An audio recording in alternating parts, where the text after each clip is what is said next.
ঠিক আছে মা তুই দেখা শুনা যাইস পুলি পিঠা খায়া কিছু আমার লেগা নিয়ে আস বুঝছস আমার লেগা নিয়ে আস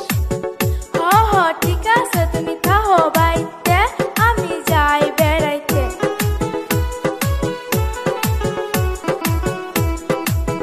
ও মামি আসুনি বাড়ি আইসি আমি তাসি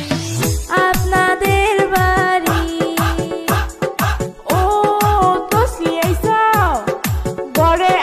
বসো তা